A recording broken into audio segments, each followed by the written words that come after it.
All right, the last recording that I did not take, it didn't save. So what you see here is a little further than what I wanted it to be. All right, I do have a class in here too, so every once in a while I'm going to talk to them like, guys, get busy. Don't worry about me, you get busy.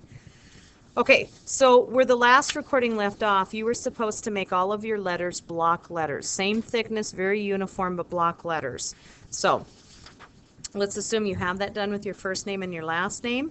The next thing we're going to do is we are going to erase the line below your first name. And that's this line that I had in right here. I went ahead and I erased it the best I could, and this is where a good eraser comes in handy. And then the next one says, draw a new line to determine the size of the depth for your letters. If you can see this, I'm going to zoom in. This is what I've already have done. All right, I drew this little line right here. Now keep in mind the original letter line was here. I went down just a little bit. It's probably like 1/4 of an inch or less. And I drew a new line. This shows me the depth of my letters. All right, and so that's number 6. Number 7, we are going to be making our letters 3D, and I already did that with my 2 E's. That was on the video that did not save. All right, but let's talk about them. We have an E on the left side where we see the bottom of it, and we see the right side of the depth. We have an E over here, we see the bottom of it because they're above the vanishing point, and we see the left side of the depth. All right, so your letters are going to vary, the depth of them is going to vary based on where it's at on your paper.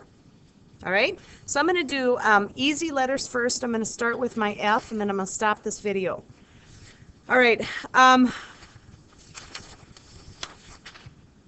one of the rules when you're making your letters 3D is you want to go from every corner of the letter to the vanishing point as long as it does not go through the letter. So as I start with the F, I'm going to show the bottom 2 lines, and they're actually going to stop. Again, I'm lining it up here and here.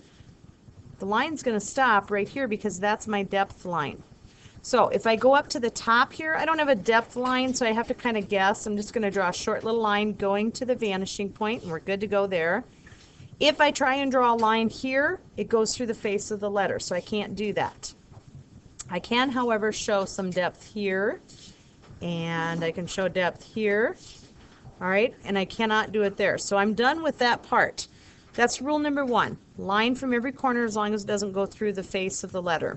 All right, rule number 2 is to repeat what the front of the letter does. So this is a vertical line. I'm going to make a vertical line to match that for the depth.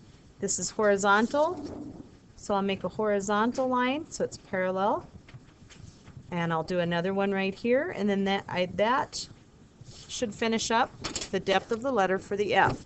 Now I'm going to stop to save this video, and then I'll move on to rounded letters.